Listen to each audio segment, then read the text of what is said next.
Good morning. വീണ്ടും ഞാൻ തന്നെയാണ്.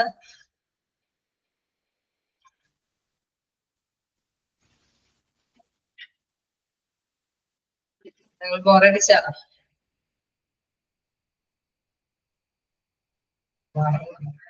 ഇപ്പോ നമുക്ക് മെഷീൻസ് അല്ലെ എക്യുപ്മെന്റ്സ് അങ്ങോട്ട് കണ്ടിന്യൂ ചെയ്യാം. എന്താണ് നെക്സ്റ്റ് മെഷീൻ? നമ്മുടെ ഓട്ടോക്ലേവ് ആണ്. നമ്മൾ പല ക്ലാസ്സിലും പഠിച്ചതാണ് അല്ലെ. CSDയിലൊക്കെ പ്രധാനമായിട്ടും പഠിച്ചതാണ് ഓട്ടോക്ലേവിന്റെ സ്റ്റെറിലൈസ്ഡ് മെഷീനെ കുറിച്ചിട്ടൊക്കെ. ഓക്കെ, അപ്പോ ഓട്ടോക്ലേവ് നിങ്ങൾക്ക് അറിയാവുന്നതാണ്. എന്തായാലും ജസ്റ്റ് ഒന്നൊരു പറയാം. An autoclave is a mechanical device.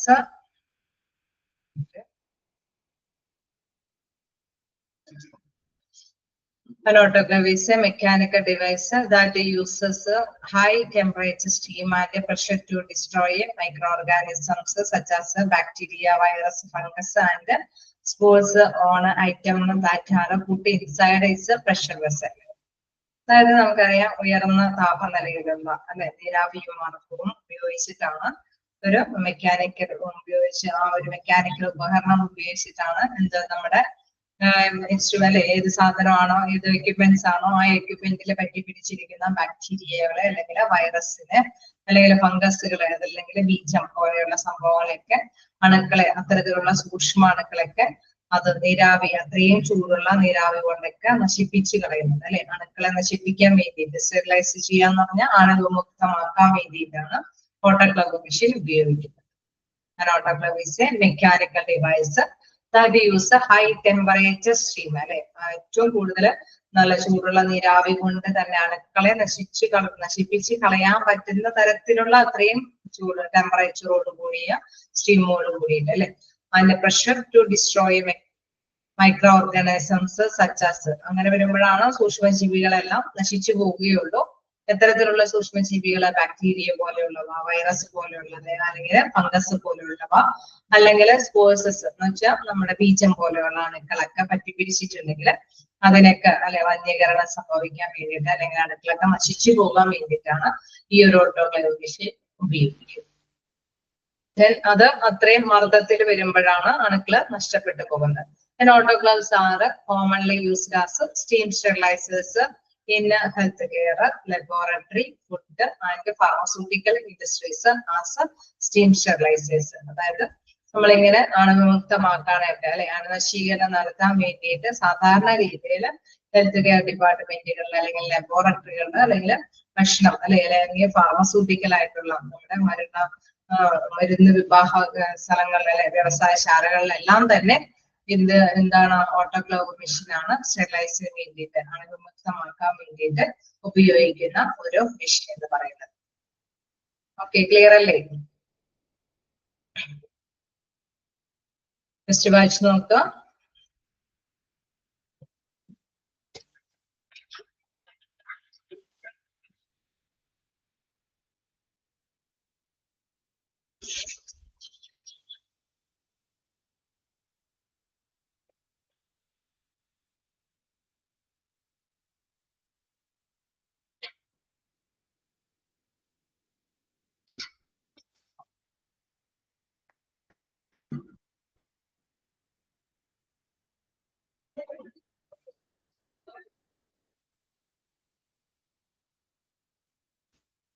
Okay അല്ലേ? നമുക്ക് ഇൻക്യുബേറ്ററെ കുറിച്ച് നോക്കാം. നിങ്ങൾക്ക് അറിയാവുന്നത് നിങ്ങൾ മെസ്സേജ് അയക്കുക. എന്താണ് ഇൻക്യുബേറ്റർ?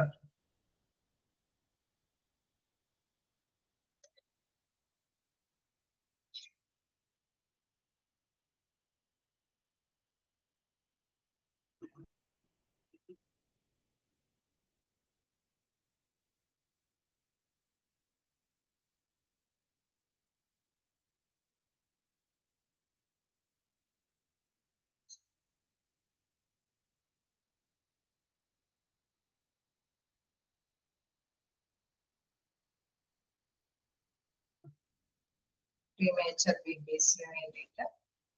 ഓക്കെ ഓക്കെ, ഇൻക്യുബേറ്റർ നമ്മൾ സാധാരണയായിട്ട് കേട്ടേക്കുന്നത് എന്താണ്? പ്രീമേച്ചർ അത് അല്ലെ, മാസം എത്താതെ വരുന്ന കുട്ടികൾക്ക് ജനിക്കുന്ന കുട്ടികൾക്ക് സാധാരണയായിട്ട് അവരുടെ ഡെവലപ്മെന്റ് അല്ലെങ്കിൽ അവരുടെ ശരീര വളർച്ച എത്തുന്നത് വരേക്കും നമ്മൾ ഇൻക്യുബേറ്ററിന്റെ മെഷീന്റെ സഹായമാണ് സാധാരണയായിട്ട് തേടാറുള്ളത്. പൊതുവെ നമ്മൾ എല്ലാവരും തന്നെ മനസ്സിലാക്കിയെടുക്കുന്നത് ശരിയാണ്. മാസം തികയാതെ വരുന്ന ജനിക്കുന്ന കുട്ടികൾക്കാണ് ഇൻക്യുബേറ്റർ മെഷീൻ പൊതുവെ യൂസ് ചെയ്യാറ്. എന്താണെന്ന് നോക്കാം. Infant incubator is A small equipment. അതൊരു ചെറിയൊരു എക്യുപ്മെന്റ് ആണ്. Commonly used in paediatric hospital. സാധാരണയായിട്ട് കുട്ടികളുടെ കുട്ടികളുമായി ബന്ധപ്പെട്ട് വരുന്ന ഹോസ്പിറ്റലിലാണ് ഇൻക്യുബേറ്റർ ഉപയോഗിക്കുന്നത്. നമുക്കറിയാം ജനറൽ ഹോസ്പിറ്റൽ, വലിയ ഹോസ്പിറ്റൽ ആണെങ്കിലും എന്താണ് ശിശു വിഭാഗം അങ്ങനെയുള്ള വിഭാഗത്തിന്റെ ആ ഒരു ഡിപ്പാർട്ട്മെന്റിലാണ് ഇൻക്യുബേറ്റർ എന്ന മെഷീൻ ഉപയോഗിക്കാറുള്ളത്. ബ്രീത്തിങ് സെന്റർ ആൻഡ് എന്താണ് neonatal intensive care unit. Neonatal intensive care എന്ന് വെച്ച് കഴിഞ്ഞാൽ നവജാത ശിശു. ഓക്കെ, അപ്പൊ എന്താണ് ബർത്തിങ് സെന്റേഴ്സ്, അതായത് നമ്മുടെ ജനിക്കുന്ന കുട്ടികൾ birthing centres and neonatal intensive care unit. പുതിയ പുതിയ വേർഡ്സ് ആവുമ്പോൾ എന്താണ് നമുക്ക് മീനിങ് കിട്ടാതിരിക്കേണ്ട ജനനവുമായി ബന്ധപ്പെട്ടിരിക്കുന്നത് അല്ലെങ്കിൽ നവജാത ശിശുക്കളുടെ യൂണിറ്റുകളിലാണ് പ്രധാനമായിട്ടും ഇൻക്യുബേറ്റേഴ്സ് എന്ന മെഷീൻ ഉപയോഗിക്കാറുള്ളത്. Then possibly the most apparent function of an infant incubator is to safeguard an infant during the earliest stage of life. നിങ്ങൾ പറഞ്ഞ മാത്രമേ തന്നെ പ്രീമേച്ചർ ഏർലിയസ്റ്റ് സ്റ്റേജ് എന്ന് പറഞ്ഞാൽ കുട്ടി ജനിക്കുന്ന ആ ഒരു 9 days 9 മാസം 9 ദിവസം തികഞ്ഞ് വരുന്നതിന് മുമ്പ് തന്നെ ചില കുട്ടികൾക്ക് അറിയാം, നമുക്കറിയാം അവർ ഇച്ചിരി നേരത്തേക്ക് വന്നു എന്ന് വെച്ചാൽ അവരുടെ ഡെവലപ്മെന്റ് കാര്യങ്ങളല്ലേ ശരീര വളർച്ച കാര്യങ്ങളൊക്കെ കഴിഞ്ഞിട്ടുണ്ടെങ്കിൽ അവർക്ക് ഇൻക്യുബേറ്ററിന്റെ സഹായത്തിന്റെ ആവശ്യം വരുന്നില്ല ചില മെഡിസിൻസ് ഒക്കെ ചെറിയ കാര്യങ്ങളൊക്കെ കൊടുക്കേണ്ടൊക്കെ ആവശ്യം വരുന്നുണ്ട്. അതേസമയം ചില കുട്ടികൾ അവർക്ക് മാസം തികയാതെ വരിക എന്നത് അവരുടെ ഡെവലപ്മെന്റ് ശരീര വളർച്ചകളൊന്നും പൂർണ്ണമായിട്ട് എത്തിപ്പെട്ടിട്ടില്ല എങ്കിൽ അവർക്ക് എന്താണ് ഇൻക്യുബേറ്ററിന്റെ സഹായത്തോട് കൂടിയിട്ടാണ് കാര്യങ്ങളൊക്കെ ചെയ്തു പോകുന്നത്. അതിന്റെ ഉള്ളിലാവുമ്പോൾ നമുക്കറിയാം അറ്റ്മോസ്ഫിയറിലെ നമ്മുടെ പ്രകൃതിയുമായി ബന്ധപ്പെട്ട അറ്റ്മോസ്ഫിയറിലേക്ക് അവർക്ക് പെട്ടെന്ന് ഇണങ്ങേണ്ടതായിട്ട് വരില്ല. ആ ചൂട് അമ്മയുടെ മധുരന്റെ വയറ്റിലുണ്ടായിരുന്ന അത്രയും തന്നെ ചൂട് സാഹചര്യങ്ങളെല്ലാം എന്തെങ്കിലും മെഷീന്റെ എല്ലാത്തിന്റെ സഹായത്തോടു കൂടിയായിട്ട് തന്നെയായിരിക്കും അവരുടെ ഡെവലപ്മെന്റ് സ്റ്റേജ് വരെ അവരെ സഹായിക്കുന്നത്. ഈ ഇൻക്യുബേറ്റർ മെഷീന്റെ സഹായത്തോടു കൂടിയിട്ടാണ് വളർച്ച വരെ എത്തിക്കുന്നത്. നമുക്കറിയാം ചെറിയ ചെറിയ ഫീഡിങ് ഒക്കെ നമ്മൾ ഫീഡിങ് ഒക്കെ ചിലപ്പോ ആണെങ്കിൽ ചെറിയ രീതി തോതിലെല്ലാം നഴ്സുമാരുടെ സഹായത്തോടു കൂടി കുട്ടിക്കൊക്കെ കൊടുക്കുന്നതാണ്. അതിനപ്പുറം മറ്റെന്തെങ്കിലും വേറെ എന്തെങ്കിലും കുറച്ച് ഫുഡും കാര്യങ്ങളൊക്കെ ചിലപ്പോൾ ചെറിയ തോതിലൊക്കെ ഡോക്ടേഴ്സ് നിർദ്ദേശിക്കുന്ന അനുസരിച്ചിട്ടായിരിക്കും അവർക്ക് സെർവ് ചെയ്യുന്നത്. എന്തായാലും വളർച്ച എത്തുന്ന ടൈം വരേക്കും ഇൻക്യുബേറ്ററിന്റെ സഹായമാണ് സാധാരണയായിട്ട് കുട്ടികൾക്ക് ആവശ്യമായിട്ട് വരുന്നത്. ഞാൻ നേരത്തെ പറഞ്ഞ മാതിരി കുട്ടികൾക്ക് നേരത്തെ ജനിച്ചു എങ്കിലും അവർക്ക് ആവശ്യമായ വളർച്ചയും കാര്യങ്ങളും അവർക്ക് സെൽഫായിട്ട് ബ്രസ്റ്റ് മിൽക്ക് ഫീഡ് ചെയ്യാനൊക്കെ പറ്റുന്നുണ്ടെങ്കിൽ അല്ലെങ്കിൽ ശ്വാസം വലിച്ചെടുക്കാനൊക്കെ ആയിട്ട് കുഴപ്പമൊന്നുമില്ല എങ്കിൽ ഹെൽത്തി ആയിട്ടുള്ള കുട്ടികളൊക്കെ ആണെങ്കിൽ വലിയ കുഴപ്പമൊന്നുമില്ല. ഇച്ചിരി ടൈം 1-2 ദിവസം കഴിയുമ്പോൾ തന്നെ ചിലപ്പോൾ ആണെങ്കിൽ അവർക്ക് ഇൻക്യുബേറ്ററിൽ നിന്ന് അമ്മയുടെ സാന്നിധ്യത്തോട് കൂടിയിട്ട് കൈകാര്യം ചെയ്യാനൊക്കെ ആയിട്ട് സാധിക്കും എന്നുള്ളതാണ്. ആ കുട്ടിയുടെ ആ ഒരു ഹെൽത്തിന്റെ കപ്പാസിറ്റി അനുസരിച്ചിട്ടായിരിക്കും സാധാരണയായിട്ട് ഡോക്ടേഴ്സ് നിർദ്ദേശിക്കാറുള്ളത്. പൊതുവെ നിങ്ങൾ പറഞ്ഞ മാതിരി പ്രീമേച്ചർ കുട്ടികളുടെ ഏർലിയസ്റ്റ് സ്റ്റേജ് ഓഫ് ഉള്ള കുട്ടികൾക്കാണ് ഇൻക്യുബേറ്റർ മെഷീൻ അതിന്റെ സഹായം തേടേണ്ടി വരുന്നത്. ജസ്റ്റ് വായിച്ചു നോക്കാം.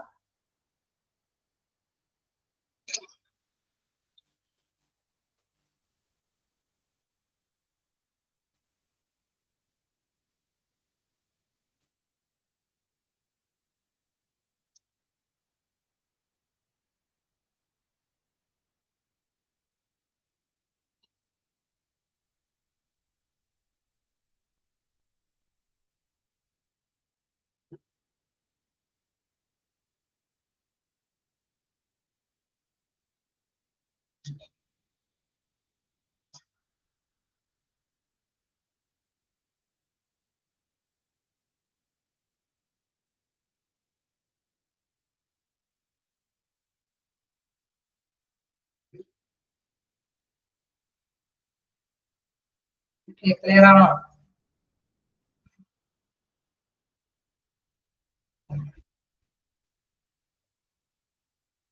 കണ്ടിന്യൂ ചെയ്യാലോ. നെക്സ്റ്റ് എന്ന് പറയുന്നത് medical refrigerator. Okay, medical refrigerator എന്താണെന്ന് നമുക്ക് കാണുമ്പോൾ തന്നെ അറിയാം അല്ലെ. ഫ്രിഡ്ജിന്റെ ഉപയോഗം പോലെ തന്നെ ഹോസ്പിറ്റലിൽ മെഡിക്കൽ റെഫ്രിജറേറ്റർ അത് എത്രത്തോളം ഉപയോഗപ്രദമാണെന്ന് നോക്കാം. Medical refrigerators are particularly designed to meet the required temperature demands for a safe vaccine storage. അതായത് നമുക്ക് മിക്കപ്പോഴും അല്ലെ നമ്മുടെ മെഡിസിന്റെ ഇതിന്റെ പുറത്ത് കൃത്യമായിട്ട് നോട്ട് ചെയ്ത് പറഞ്ഞിട്ടുണ്ടാവും, നിങ്ങൾ ഇത് ഫ്രിഡ്ജിൽ സൂക്ഷിക്കേണ്ടതാണെങ്കിൽ, ഇത്രയും റെഫ്രിജറേറ്ററിന്റെ ഇത്രയും ഡിഗ്രിയിൽ സൂക്ഷിക്കേണ്ടതാണെങ്കിൽ അതിന്റെ പുറത്ത് തന്നെ അവര് മാർക്ക് ചെയ്തിട്ടാണ് പറഞ്ഞിട്ടുണ്ട്. അപ്പൊ അത്തരത്തിലുള്ള മെഡിസിൻസ് അത് ആ വാക്സിൻസ് ഒക്കെ സ്റ്റോർ ചെയ്ത് നമുക്കറിയാം. കുട്ടികളുടെ ഒക്കെ അല്ലെ ഇഞ്ചക്ഷനും കാര്യങ്ങളൊക്കെ വരുമ്പോൾ അല്ലെ വാക്സിൻ ഒക്കെ എടുക്കുന്ന സമയങ്ങളിലൊക്കെ നമ്മൾ പൊതുവേ കുട്ടികളെ കൊണ്ടുവരുമ്പോൾ കറക്റ്റ് സമയത്താണ് അവരത് അതിൽ നിന്ന് പുറത്തേക്ക് കൊണ്ടുവരുന്നത്. അതനുസരിച്ചിട്ട് വേണം ഇത്ര ടൈമിനുള്ളിൽ അത് കുട്ടികൾ. അതുകൊണ്ടാണ് നമുക്കറിയാം ചില ഇതുകളല്ലേ നമ്മുടെ പ്രൈമറി ഹെൽത്ത് സെന്റർ മുഖേന എന്തെങ്കിലുമൊക്കെ വാക്സിൻ കൊടുക്കുകയാണെങ്കിൽ ഇത്ര ടൈമിനുള്ളിൽ കുട്ടികളെ എത്തിക്കണം, ഇത്ര സമയത്തിനുള്ളിൽ ആ വാക്സിൻ കൊടുത്ത് തീരണം എന്നൊക്കെ അവർ നിർദ്ദേശിക്കുന്നു. അപ്പൊ അത്രയും വരെയുള്ള സമയങ്ങളിൽ ഹോസ്പിറ്റലിൽ സാധാരണയായിട്ട് ഇത്തരത്തിലുള്ള മെഡിസിൻസ് കീപ്പ് ചെയ്യാൻ വേണ്ടിയിട്ട് ഉപയോഗിക്കുന്ന ഒരു റെഫ്രിജറേറ്റർ ആണ് medical refrigerator. Medical refrigerators are particularly designed to meet the required temperature demands for a safe vaccine storage. വാക്സിനുകളൊക്കെ സ്റ്റോർ ചെയ്ത് അല്ലെ സൂക്ഷിച്ചു വെക്കാൻ വേണ്ടിയിട്ട് നിശ്ചിത ടെമ്പറേച്ചറിൽ തന്നെ സൂക്ഷിച്ചു വെക്കാൻ വേണ്ടിയിട്ടാണ് പ്രത്യേകം ഡിസൈൻ ചെയ്തിട്ടുള്ളത്, അതായത് രൂപകൽപ്പന ചെയ്തിട്ടുള്ളത്. ഇതിലൊരു പിക്ചർ കൊടുത്തിട്ടുണ്ട്. ഇങ്ങനെയുള്ള ബോട്ടിലുകളെല്ലാം ഓരോ ട്രേകളിലാക്കി തന്നെ സൂക്ഷിക്കാൻ വേണ്ടിയിട്ടുള്ള രീതിയിൽ തന്നെയാണ് ആ ട്രേ ഡിസൈൻ ചെയ്തിരിക്കുന്നത്. ആ രീതിയിൽ അത്രയും അളവിലാണ് അതിന്റെ ടെമ്പറേച്ചറും കാര്യങ്ങളും അത് കീപ്പ് ചെയ്തുകൊണ്ട് ഉപയോഗപ്രദമാക്കുന്നത്. Then with the temperature ranges between 35 degree Fahrenheit to 46 Fahrenheit, these medical refrigerators will securely store a wide range. അതായത് ഇത്ര ഡിഗ്രി എത്രത്തോളം അളവ് ഡിഗ്രിയിൽ തന്നെ നമുക്കറിയാലോ. റെഫ്രിജറേറ്റർ നമ്മൾ യൂസ് ചെയ്യുമ്പോൾ നമുക്ക് അതനുസരിച്ചിട്ട് നമ്മൾ എന്താണോ ഉദ്ദേശിക്കുന്നത് അതനുസരിച്ചിട്ട് തന്നെ അതിന്റെ റെഗുലേറ്റർ കൈകാര്യം ചെയ്തിട്ടാണ് നമ്മൾ അതിൽ സൂക്ഷിച്ചു വെക്കാറ്. ഇതുപോലെ തന്നെ മെഡിസിൻ എത്രത്തോളം ഡിഗ്രി ആവശ്യമാണോ അത്രത്തോളം ഡിഗ്രിയിൽ തന്നെ വാക്സിൻസ് ഒക്കെ സൂക്ഷിച്ചു വെക്കാനൊക്കെ ആയിട്ടുള്ള സാഹചര്യം ഒരുക്കി തരുന്ന റെഫ്രിജറേറ്റർ ആണ് മെഡിക്കൽ റെഫ്രിജറേറ്റർ. പിന്നെ പറയുന്ന വൈഡ് റേഞ്ചിൽ, അതായത് ഒരുപാട് അല്ലെ നമുക്കറിയാം അതിന്റെ അളവ് ക്വാണ്ടിറ്റി അനുസരിച്ചിട്ട് തന്നെ എത്രത്തോളം അളവ് സൂക്ഷിക്കാൻ പറ്റും അത്രത്തോളം അളവിൽ തന്നെ അതിൽ സൂക്ഷിക്കാനായിട്ടുള്ള സൗകര്യം കൂടി മെഡിക്കൽ റെഫ്രിജറേറ്ററിൽ ഉണ്ടാകുമെന്നുള്ളതാണ്. ഓക്കെ, വായിച്ചു നോക്കാം.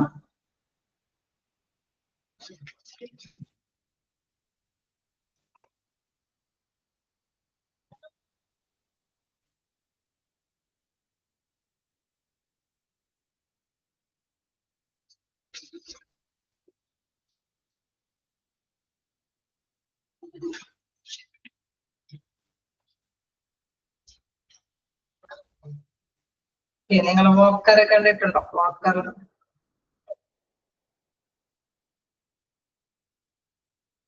ഉപയോഗം എന്താണെന്ന്? വാക്കറിന്റെ ഉപയോഗം സാധാരണയായിട്ട് നമ്മളെപ്പോലെ വലിയ വിഷമൊന്നും ഇല്ലാത്തവർക്കൊന്നുമില്ല. ഒരുപക്ഷെ നമുക്ക് ഇൻ കേസ് അല്ലേ പിന്നീട് ചെറുപ്പം നടക്കാൻ ശേഷിക്കുറവുള്ള വ്യക്തികൾക്കൊക്കെയാണ് വാക്കർ നമ്മൾ യൂസ് ചെയ്യുക.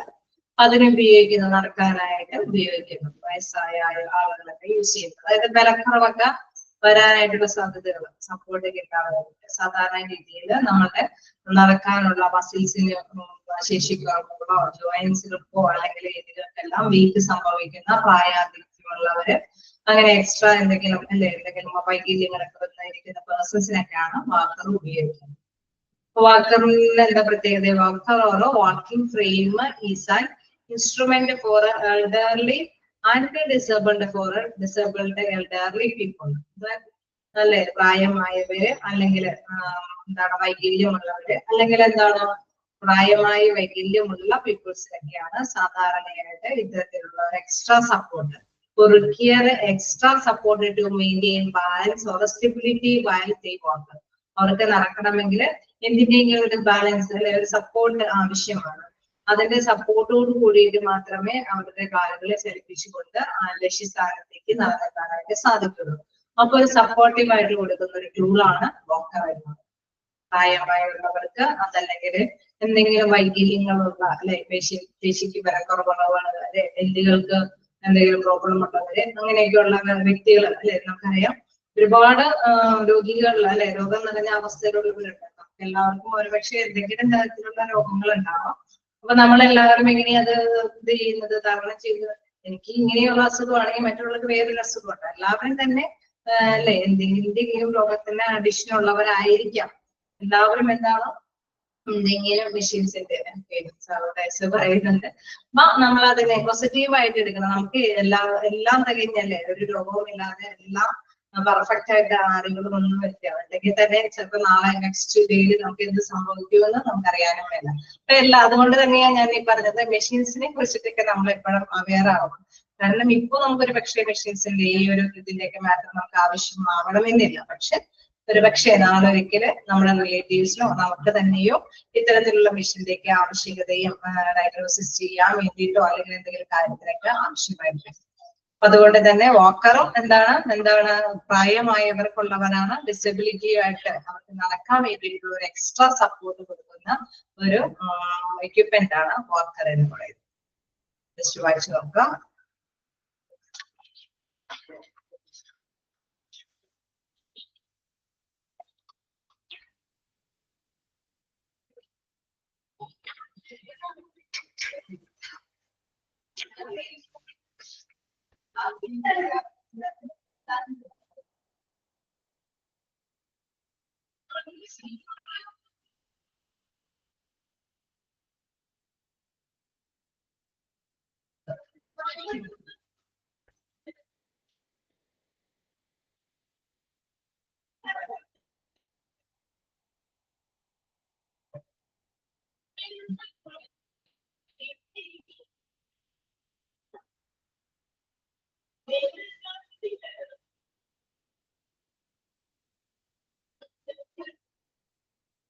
വായിച്ചു നോക്കിയ സിമ്പിൾ ആണ്. നമുക്ക് അടുത്തയിലേക്ക് പോകാം. എന്താണ് ട്രക്കിയോസ്റ്റോമി? എന്താണ് ട്രക്കിയോസ്റ്റോമി എന്ന് പറയുന്നത്? ചിലപ്പോൾ റയറായിട്ടായിരിക്കും നിങ്ങൾ കേട്ടിരിക്കുന്നത്. എന്താന്ന് നോക്കാം. This surgical procedure consist of making an incision on the anterior aspect of the neck and opening direct airway to an incision in the trachea.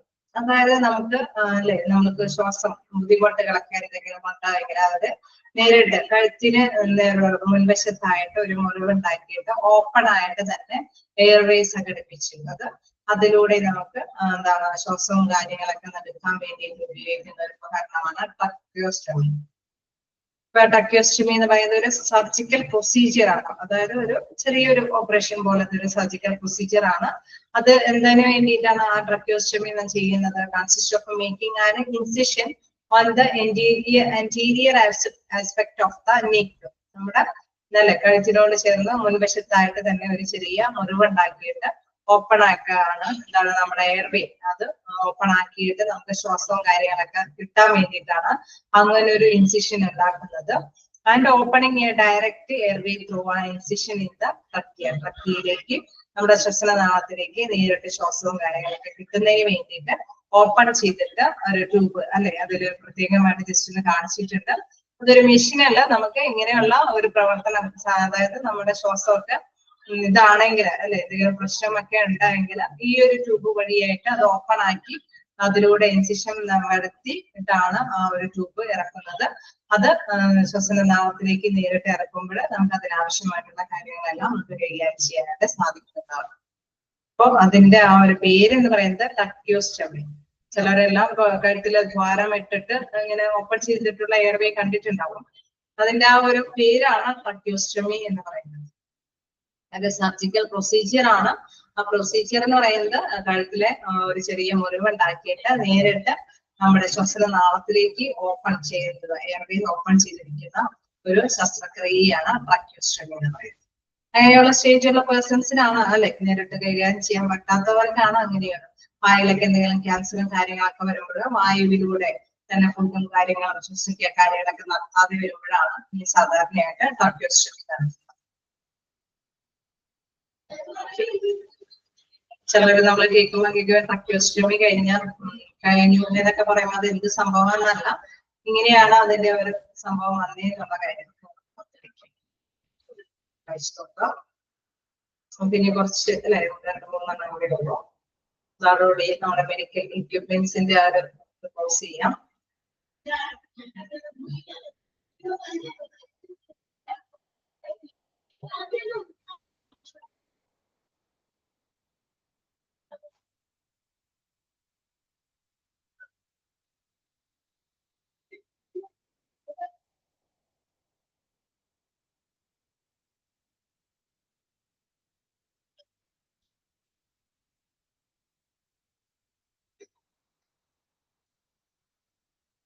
Okay ആണോ?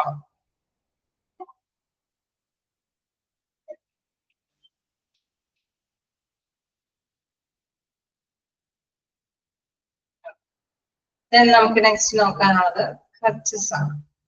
ക്രച്ചസ് എന്ന് പറഞ്ഞു കഴിഞ്ഞാൽ ഊന്നുവടികൾ കാണുമ്പോൾ തന്നെ അല്ലെ വ്യത്യസ്തമായിട്ടുള്ള ഊന്നുവടികൾ കാണാം. അതായത് നമുക്ക് ഇതേമാതിരി നേരത്തെ പറഞ്ഞ മാതിരി നടക്കാനൊന്നും പറ്റാത്ത സായാഹ്നമിൽ പിന്നെ അത് നമ്മൾ വാക്കർ ഉപയോഗിക്കുന്നത് പറഞ്ഞു. അത് പ്രായാധിക്യം കൊണ്ട് പിന്നെ അവരുടെ ശരീരത്തിലേക്കൊന്നും ഘടിപ്പിച്ചൊന്നും കൊടുക്കാൻ പറ്റില്ല. സ്ട്രക്ചർ എന്താണ് ക്രച്ചസ് ഒന്നും അവർക്ക് കൊടുക്കാനായിട്ട് സാധിക്കില്ല. കാരണം അവരുടെ പ്രായം കൊണ്ട് അവർക്ക് അതിലെയൊന്നും അല്ലെ നമുക്ക് ഉപയോഗപ്രദമാക്കാൻ പറ്റാത്ത ഒരു അവസ്ഥയ്ക്ക് ആകുമ്പോഴാണ് വാക്കർ ഉപയോഗിക്കുന്നത്. ക്രച്ചസ് എന്ന് പറഞ്ഞു കഴിഞ്ഞാൽ ഇതുമാതിരി തന്നെ ക്രച്ചസ് ആണ് kind of walking aid that help to enhance the size of an individual base of support. അതായത് നമുക്ക് അല്ലെ നമ്മളുടെ ശരീര ബേസ് സപ്പോർട്ട് അത് എത്രത്തോളം വലുതാക്കാൻ പറ്റുമോ അത് അനുസരിച്ചിട്ട് നമുക്ക് സാധാരണ രീതിയിൽ നടക്കാനായിട്ട് എന്തിന്റെയും ഒരു സപ്പോർട്ടീവ് ആവശ്യമുണ്ട് എങ്കിൽ അത് ക്രച്ചസ് അത് വ്യത്യസ്ത രീതിയിൽ ക്രച്ചസ് നമുക്ക് ഉപയോഗപ്രദമാക്കാം. കൃത്യമായിട്ട് പറയുന്നത് ഓക്സിലിയറി ക്രച്ചസ് ഉണ്ട്, എൽബോ ക്രച്ചസ് ഉണ്ട്, എന്താണ് ഗട്ടർ ക്രച്ചസ് ഉണ്ട്. അങ്ങനെ 3 തരത്തിലുള്ള ക്രച്ചസുകൾ ഇവിടെ കാണിച്ചിട്ടുണ്ട്. അതായത് മുടന്തൊക്കെ വരുന്ന അവർക്ക് താങ്ങായിട്ട് ഉപയോഗിക്കുന്നതാണ് ഗട്ടർ ക്രച്ചസ്. അതേമാതിരി തന്നെ അല്ലെ മുട്ടുമായി ബന്ധപ്പെട്ടൊക്കെ വരുമ്പോൾ എൽബോയുമായി ബന്ധപ്പെട്ട് വരുമ്പോൾ ഇത്തരത്തിലുള്ള എൽബോ ക്രച്ചസ് ഉപയോഗിക്കും.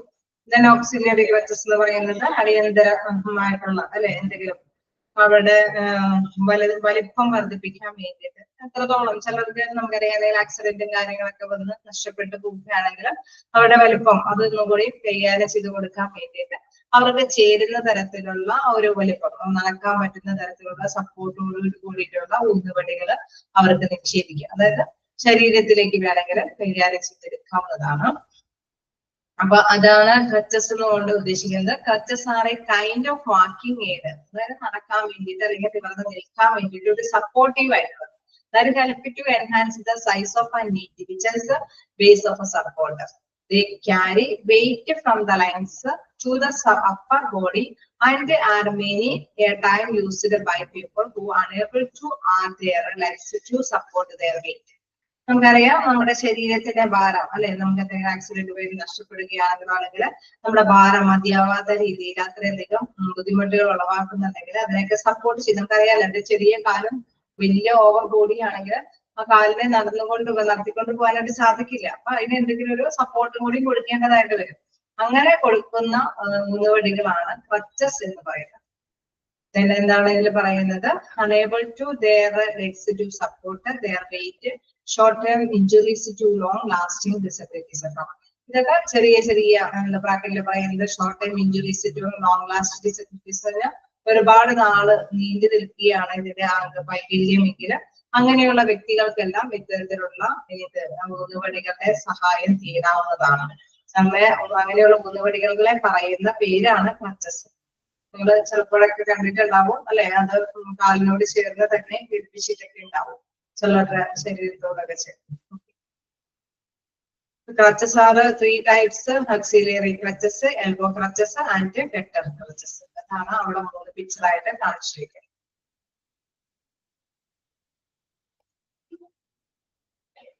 നമ്മള് ജനിക്കുമ്പോ ജന്മന തന്നെ മടന്തന്മാരൊക്കെ ആയിട്ട് ജനിക്കാറുണ്ട്. നമ്മുടെ അല്ലെ നമ്മുടെ നാച്ചുറലി ഒന്നും അതൊക്കെ സ്വാഭാവികമായിട്ടുള്ള ജന്മസിദ്ധമായിട്ടുള്ള കാര്യങ്ങളൊക്കെയാണ്.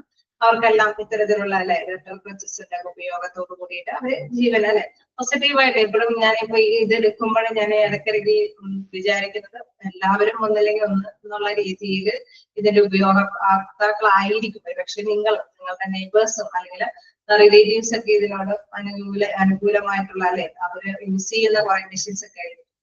ഇതെല്ലാം നിങ്ങൾ വിസിബിൾ ആയിരിക്കും. ഇങ്ങനെയുള്ള ഏത് മെഷീൻസിന്റെ ഉപയോഗങ്ങളാണെന്ന് ഹോസ്പിറ്റലിൽ ചെല്ലുമ്പോൾ ചിലപ്പോൾ അനുഭവസ്ഥരായിരിക്കും. ചിലപ്പോൾ മറ്റുള്ളവരെ കൈകാര്യം ചെയ്യുമ്പോൾ കണ്ടിട്ടുണ്ടാവും. ക്ലാസ്സസ് ഉപയോഗിക്കുന്നവരെ കണ്ടിട്ടുണ്ടാവും.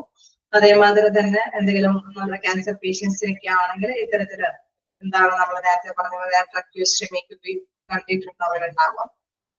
അതെല്ലാം നിങ്ങൾ മനസ്സിലാക്കുക. ഇതിന്റെയൊക്കെ പേരുകൾ എന്താണെന്നൊക്കെ ഉള്ള കാര്യം കൃത്യമായിട്ട് നോക്കിയിട്ട് ഓക്കെ വായിച്ചു നോക്കാം.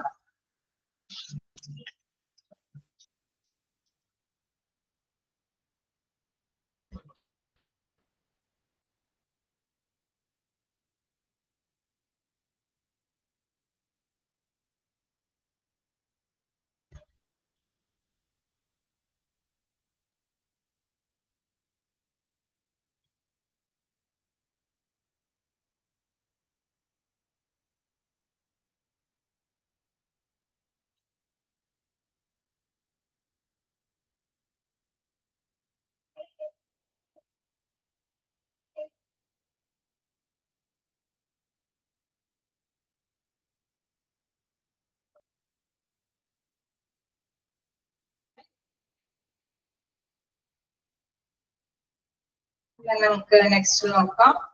കണ്ടില്ലേ നിങ്ങൾ വായിച്ചു നോക്കിയില്ലേ?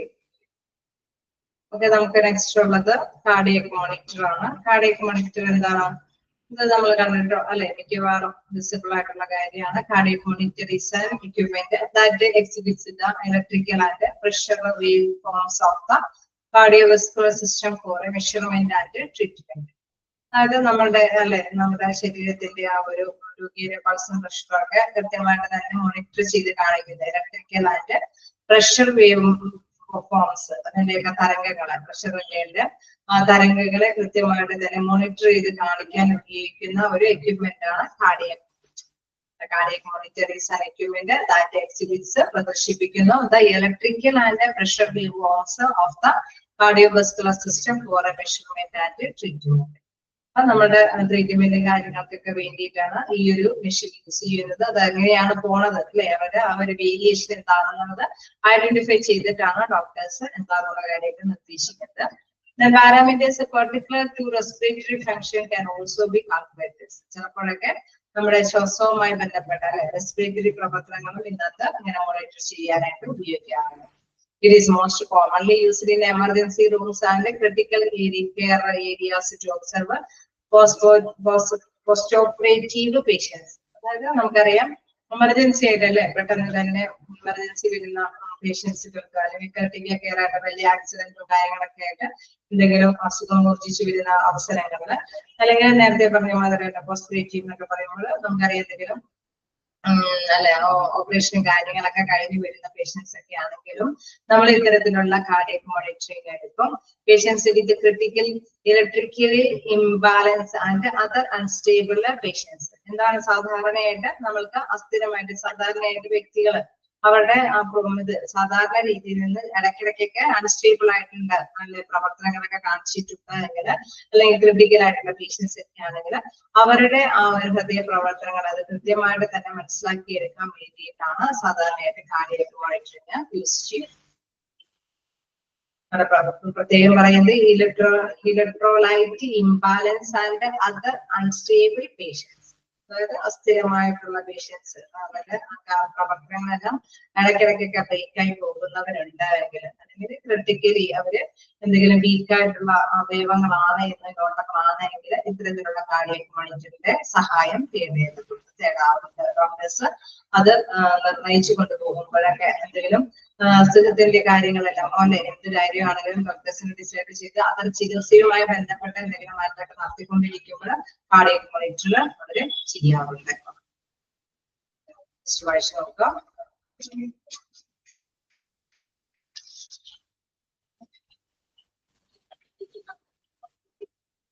പോസ്റ്റ് ഓപ്പറേറ്റീവ് പേഷ്യൻസ് എന്ന് പറയുമ്പോൾ അസന്തുലിതാവസ്ഥയാണ് പോസ്റ്റ് ഓപ്പറേറ്റീവ് പേഷ്യൻസ്. അവിടെ ശരിയായിട്ടുള്ള രീതിയിലല്ല അവരുടെ പ്രവർത്തനങ്ങൾ.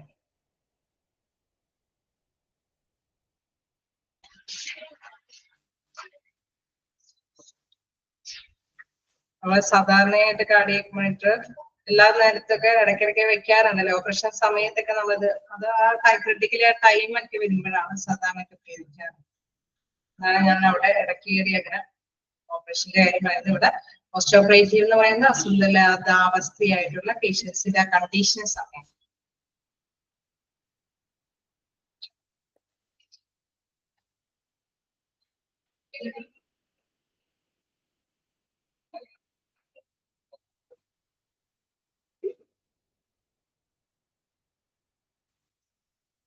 ഒരു ലാസ്റ്റ് വൺ കൂടെ ഉള്ളൂ, വായിച്ചു നോക്കിയല്ലോ എന്തായാലും ലാസ്റ്റ് ഒന്നുകൂടി വായിക്കാൻ സമയം തരാം. ഒരു പോയിന്റും കൂടി ഉള്ളു നമുക്ക്. എന്താണ് അത്? ട്രാക്ഷൻ. ട്രാക്ഷൻ എന്ന് പറയുമ്പോൾ നമ്മുടെ കാണിച്ചിട്ടുണ്ടല്ലേ പിക്ചറിൽ ഒരു കാറൊക്കെ ഇട്ട് തൂക്കി വെച്ചേക്കുന്നതൊക്കെ കാണാൻ പറ്റും. എന്താണ് traction? Is a set of mechanisms to straighten broken bones or relieve pressure on the spine and bones. അതായത് നമ്മുടെ ശരീരത്തിന്റെ നമ്മുടെ നെല്ലുകൾക്കെല്ലാം എന്തെങ്കിലുമൊക്കെ അല്ലെ അത് നേരെയാക്കാൻ വേണ്ടിയിട്ട്, അല്ലെങ്കിൽ തകർന്ന എല്ലുകളൊക്കെ ആണെങ്കിൽ അത് കൂട്ടി യോജിപ്പിച്ചൊക്കെ വരാൻ വേണ്ടിയിട്ട് സാധാരണ രീതിയിൽ നമ്മൾ ഇത്തരത്തിലുള്ള ഇതിന്റെ മലയാളം മീനിങ് പറയുന്നത് തൂക്കുകെട്ടി ചികിത്സ എന്നാണ്. ട്രാക്ഷൻ എന്ന് പറയുന്നത്. അതിൽ നിന്ന് നിങ്ങൾക്ക് മനസ്സിലാവും തൂക്കുകെട്ട് ചികിത്സ എന്ന് പറയുമ്പോൾ നിങ്ങൾക്ക് മനസ്സിലാവല്ലേ, എന്തെങ്കിലുമൊക്കെ കെട്ടി തൂക്കിയിട്ടിട്ട് ഇത്ര നാളും കൊണ്ട് ലെവല് ചെയ്തെടുക്കുന്നത്. അപ്പൊ എന്തെങ്കിലും ഒടിവോ മുറിവുകളോ എന്തെങ്കിലുമൊക്കെ വരുമ്പോഴാണ് അത് നേരെയാക്കാൻ വേണ്ടിയിട്ടൊക്കെയാണ് ഇത്തരത്തിലുള്ള ഒരു സമ്മർദ്ദം കൊടുത്തിട്ട് അവര് ആ ഒരു ഇതിൽ തന്നെ ഒരേ ഇതിൽ തന്നെ അല്ലേ നിർത്തിയിട്ട് കണ്ടിട്ടുണ്ടെന്ന് പറയുന്നു. അപ്പൊ എന്തായാലും ഇങ്ങനെയൊക്കെ ഓക്കെ. അപ്പൊ അത് എന്താണ് ഒരേ ലെവലിൽ തന്നെ കുറച്ച് നാളത്തേക്ക് കൈകാര്യം ചെയ്ത് വരുമ്പോൾ അത് സ്ട്രെയിറ്റ് ആയിട്ട് തന്നെ വരും. അങ്ങനെ തൂക്കിയിട്ടൊക്കെ വെക്കും.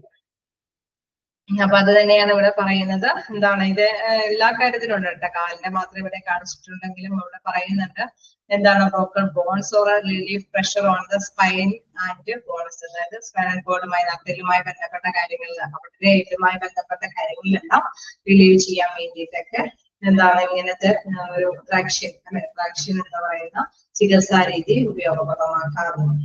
There are mainly two types of traction, skin traction and skeletal traction. അതായത് സാധാരണ രീതിയിലുള്ള രണ്ട് ട്രാക്ഷൻ ആണുള്ളത്, സ്കിൻ ട്രാക്ഷനും സ്കെൽറ്റൽ ട്രാക്ഷനും. യൂട്ടിലൈസ് ചെയ്യുന്ന ഓർത്തോപീഡിയാട്രിക്, അതായത് സാധാരണ നമ്മൾ ഓർത്തോളജിസ്റ്റ് ഡോക്ടറാണ് ഡിസൈഡ് ചെയ്യുന്നത് ഇതെങ്ങനെ ചെയ്യും. നമുക്ക് തന്നെ അറിയാം പ്ലാസ്റ്റർ ഒക്കെ ഇട്ടിട്ട് നമ്മൾ വെക്കുന്നതൊക്കെ എന്താണ് അത് അവിടെ തന്നെ സ്ട്രെയിറ്റ്. ഓക്കെ, ഡിസ്കിന് പ്രോബ്ലം ഉണ്ടാവുമ്പോഴും ഇത് ചെയ്യുമെന്ന് പറയുന്നത്. അതുകൊണ്ട് തന്നെയാണ് അവിടെ പറയുന്നത്. സ്പൈൻ കോഡ് എന്നൊക്കെ പറഞ്ഞല്ലോ, അതിപ്പോ ഡിസ്കുകളൊക്കെ ഇത് വരുമ്പോഴും ഇത്തരത്തിലുള്ള ചികിത്സാ രീതി കൊണ്ടായിരിക്കും ആ ഡിസ്ക് നേരെയാവുന്ന അല്ലെ ആ പൊസിഷനിൽ തന്നെ ലെവൽ ചെയ്യുന്നത് വരേക്കും ഈ ഒരു ചികിത്സാ രീതി അവലംബിച്ചിട്ടാണ് ഡോക്ടേഴ്സ് ആ രോഗത്തിന് ശമനം കണ്ടെത്തുന്നത്. അപ്പൊ ട്രാക്ഷൻ എന്താണെന്ന് കേൾക്കുമ്പോൾ എന്താണ് ട്രാക്ഷൻ നമ്മുടെ ഫിസിക്സിലുള്ള അതാണെന്നൊക്കെയുള്ള ഒരു ദർശനമോ കാര്യങ്ങളൊക്കെയാണോ എന്നുള്ളതല്ല. ട്രാക്ഷൻ ഒരു ചികിത്സാ രീതിയാണ്. ട്രാക്ഷൻ എന്നതുകൊണ്ട് ഉദ്ദേശിക്കുന്നത് എന്തെങ്കിലും ബോളുകൾക്ക് എന്തെങ്കിലും അല്ലെങ്കിൽ ഡിസ്കുകളൊക്കെ തെറ്റുമ്പോഴൊക്കെ സാധാരണ രീതിയിൽ ഒരു തുട്ടുകെട്ട ചികിത്സയുമുണ്ട്. മലയാളം മീനിങ് പെട്ടെന്ന് തെളിയിക്കുമ്പോൾ നമുക്ക് ക്യാച്ച് ചെയ്യാൻ സാധിക്കും. ആ ഒരു രീതിയിലേക്കൊക്കെ ഒരേ പൊസിഷനിലേക്ക് തന്നെ ബോഡിയെ കൈകാര്യം ചെയ്ത രീതിയിലുള്ള അവസ്ഥയിലേക്ക് നിർത്തുമ്പോൾ അത് ശരിയായിട്ട് വരുന്ന ഒരു രീതിയാണ്, ചികിത്സാ രീതിയാണ് ട്രാക്ഷൻ എന്നതുകൊണ്ട് ഉദ്ദേശിക്കുന്നത്. വായിച്ചു നോക്കാം. അപ്പൊ നമ്മുടെ എക്യുപ്മെന്റിന്റെ പാഠവും കോഴ്സ് ചെയ്യാൻ ആ ഒരു PDF നമ്മുടെ കഴിയാണ്. എന്തായാലും എല്ലാവരും ഒന്ന് വായിച്ചു നോക്കാം. അപ്പൊ നമുക്ക് വരുന്ന നെക്സ്റ്റ് ക്ലാസ് എന്തായാലും നമുക്ക് റിവിഷൻ എടുക്കാം. എന്തായാലും റിവിഷൻ നിങ്ങൾ പോർഷൻസ് തീരാതെ റിവിഷൻ എടുക്കേണ്ടെന്നാണ് മാനേജ്മെന്റിന്റെ റിപ്പോർട്ട്. അപ്പൊ അതുകൊണ്ടാണ് ഇത് മൊത്തം എടുത്ത്, അല്ലെങ്കിൽ എനിക്ക് ഈ പറഞ്ഞ കണ്ടിന്യൂസ് ആയിട്ട് നിങ്ങൾക്ക് മെഷീൻ തന്നെ പറഞ്ഞു തരണം എന്നുണ്ടായിരുന്നില്ല. ഇടയ്ക്ക് റിവൈസ് ചെയ്തിട്ട് മെഷീൻ എടുക്കാൻ തന്നെയായിരുന്നു. എക്യുപ്മെന്റ്സിന്റെ പണം കവർ ചെയ്യണമെന്നുള്ള നിർദ്ദേശം കൊണ്ടാണ്.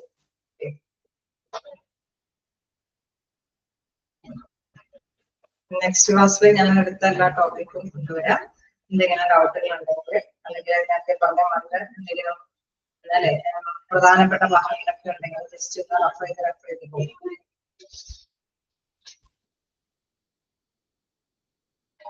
ഇപ്പൊ നോക്കുക, എക്യുപ്മെന്റ്സിന്റെ എന്തെങ്കിലും ഭാഗങ്ങൾ വിട്ടുപോയിട്ടുണ്ടെങ്കിൽ ചോദിക്കാം, ക്ലിയർ ചെയ്യാം. എക്യുപ്മെന്റ്സ് വീണ്ടും നിങ്ങൾ ഇരുന്ന് പഠിക്കാനിരിക്കരുത്. കാരണം അത്യാവശ്യം ഞാൻ സ്ലോ ആയിട്ടാണ് എടുത്തത്. വീഡിയോകളെല്ലാം ക്യാച്ച് ചെയ്യാൻ നിങ്ങൾക്ക് ഇച്ചിരി സമയമൊക്കെ തന്നാ എടുത്തത്. അപ്പൊ ഓരോ മെഷീനും എന്താണെന്നുള്ളതും എന്താണ് അതിന്റെ ഉപയോഗം എന്നുള്ളതും ജസ്റ്റ് മനസ്സിലാക്കി വെക്കുമ്പോൾ ചോദിക്കുന്ന ചോദ്യത്തിന് പെട്ടെന്ന് തന്നെ നമുക്ക് ആൻസർ ചെയ്യാനായിട്ട് സാധിക്കും. പിന്നെ അതേമാതിരി തന്നെ ഇന്റർവ്യൂ ബോർഡിൽ ചെന്നിട്ടാണെങ്കിൽ ഈ ഒരു മെഷീനെ കുറിച്ചിട്ടൊക്കെ അങ്ങനെ വരണമെന്നില്ല. എന്തായാലും എങ്ങനെയെങ്കിലും അപ്രവശാൽ എന്തെങ്കിലും കയറി വന്നാലും നിങ്ങൾക്ക് അല്ലെ നമുക്ക് അറിയില്ല എന്നുള്ള രീതിയിലേക്ക് എത്തിക്കപ്പെടേണ്ട കാര്യമില്ല. അതറിയാനായിട്ട് സാധിക്കും. ജസ്റ്റ് വായിച്ചു നോക്കാം.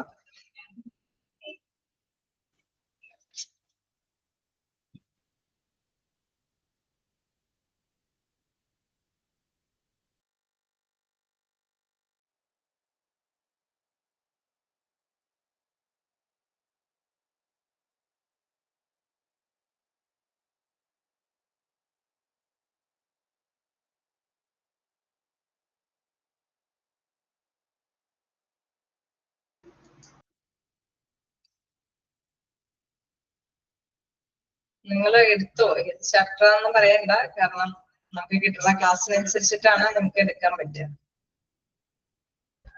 അതല്ല നമ്മൾക്ക് ഏത് ക്ലാസ് നമുക്ക് അവൈലബിൾ ആവണമെന്ന് അറിയില്ല. മിക്ക ക്ലാസ്സിലുണ്ട്. നമുക്ക് കിട്ടുന്ന അവേഴ്സിനനുസരിച്ചിട്ട് ക്ലാസ് എടുക്കാൻ പറ്റുള്ളൂ. എന്തായാലും എനിക്ക് ഫ്രൈഡേ നമുക്ക് ക്ലാസ് ഉണ്ട്. ഡിഫിബ്രിലേറ്റേഴ്സ് ഒന്നുകൂടെ റിപ്പീറ്റ് ചെയ്യുമെന്ന് ചോദിക്കുന്നുണ്ട്. അതുകൊണ്ടോ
ഡിഫിബ്രിലേറ്റർ എന്ന് പറയുമ്പോൾ നമ്മൾ ഫസ്റ്റ് എയ്ഡ് കൊടുക്കും.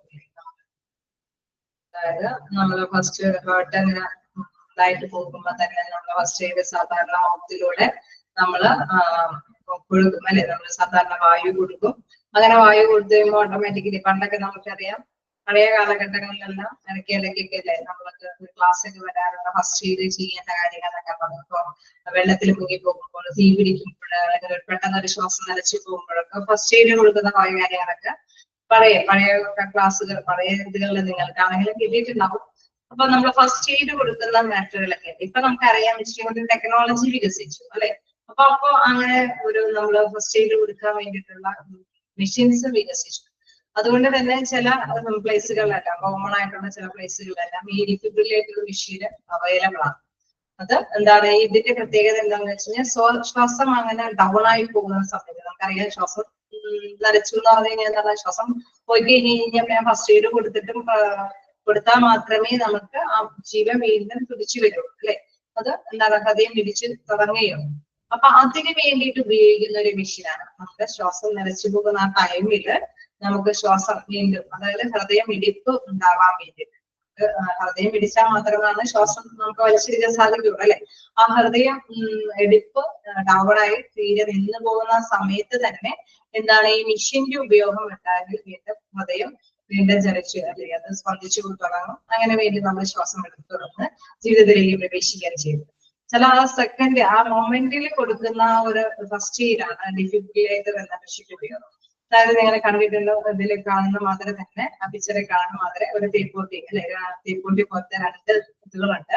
അത് രണ്ടും കൂടിയും ഒന്നിച്ച് സാധാരണ ചെസ്റ്റിലേക്ക് കൊണ്ടുവരുമ്പോൾ അത് എന്താണ് ഇലക്ട്രോണിക്കിന്റെ സഹായത്തോട് കൂടിയിട്ടാണ് അത് കൊണ്ടുവരുമ്പോൾ എന്താണ് അത് ശരീരത്തിലേക്ക് പുഷ് ചെയ്താൽ മാത്രമേ തന്നെ ആ ഞരമ്പുകൾ അത് ജർക്ക് ചെയ്ത് അത് പെട്ടെന്ന് തന്നെ ജഗിൾ ചെയ്ത് പെട്ടെന്ന് തന്നെ റിയാക്ട് ചെയ്ത് പിന്നെ എന്താണ് ഹൃദയം സ്പന്ദിച്ചു തുടങ്ങിയാണ് അപ്പൊ ഹൃദയത്തിന്റെ ആ ചലനം വരുന്നതനുസരിച്ചിട്ട് ശ്വാസം വീണ്ടെടുക്കുകയാണ് ചെയ്യുന്നത്.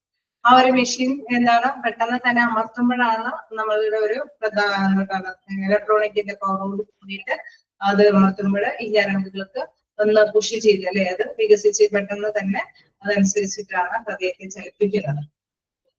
Defibrillators are equipment that bring back a normal heartbeat by sending an electric pulse shock to the heart. Electric pulse shock various types of defibrillators work in different ways. These are the defibrillators and the automated external defibrillators. AFDs perform.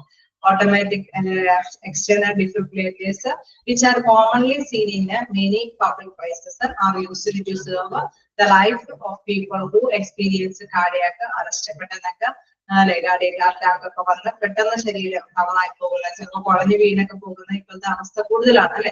ആ ടൈമിലൊക്കെ ചിലപ്പോൾ എന്താണ് ജീവൻ രക്ഷിക്കാൻ വേണ്ടിയിട്ട് ഈ ഡിഫിബ്രില്ലേറ്ററിന്റെ മെഷീന്റെ ഉപയോഗം ഉണ്ടാകുക. പക്ഷെ അല്ലെ എത്രയും പെട്ടെന്ന് ഹോസ്പിറ്റലൈസ് ഒക്കെ ചെയ്തിട്ട് ആ വ്യക്തിക്ക് വീണ്ടും റിക്കവർ ചെയ്തെടുക്കാനുള്ള സാധ്യതയുണ്ട്. ഇതാണ് ഡിഫിബ്രില്ലേറ്റർ എന്ന മെഷീന്റെ ഉപയോഗം. ക്ലിയർ ആയോ?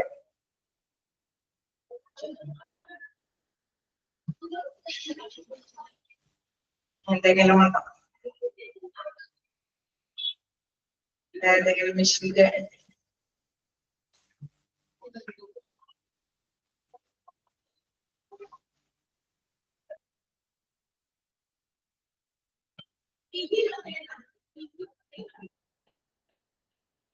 പുറത്ത് വന്നുകൊണ്ട്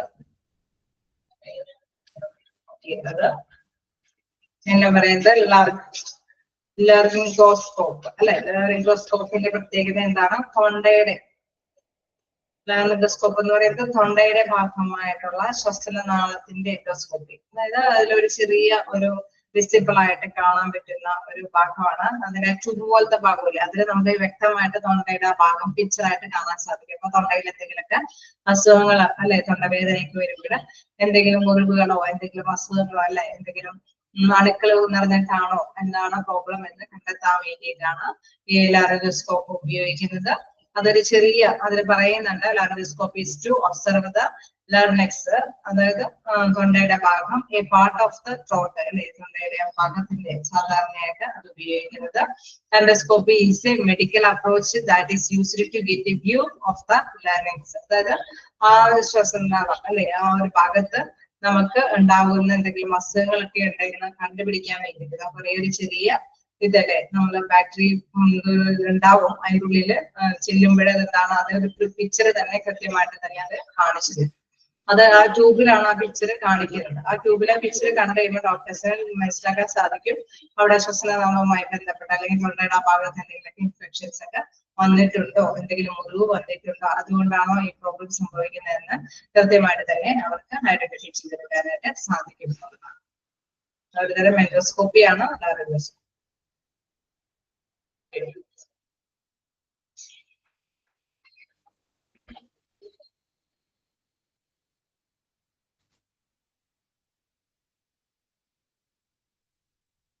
കുറെയൊക്കെ നിങ്ങൾ ജസ്റ്റ് വായിക്കുമ്പോൾ കിട്ടുന്നതാണ് അല്ലെ. ചില ഇതുകളൊക്കെ നമുക്ക് ക്ലിയറായിട്ട് കേൾക്കുന്നത് കൊണ്ട് തന്നെ നമ്മൾക്ക് ജസ്റ്റ് ഒന്ന് വായിച്ചൊക്കെ മനസ്സിലാക്കേണ്ടി വരും. എന്തായാലും ഇത് ക്ലിയർ ആയി കാണുമെന്നാണ് ഞാൻ വിചാരിക്കുന്നത്. ഇതിന് പഠിക്കാൻ വേണ്ടിയിട്ട് നിങ്ങളെ സമയം കണ്ടെത്തേണ്ടതില്ല എന്ന് ഞാൻ വിചാരിക്കുന്നു. തീർച്ചയായിട്ടും പഠിച്ചു പോകാവുന്ന രീതിയിൽ കുറച്ച് ഗ്യാപ്പ് ഇട്ടാണ് ഞാൻ നിർത്തത്. എന്തെങ്കിലും ഉണ്ടെങ്കിൽ വീണ്ടും ചോദിക്കാം.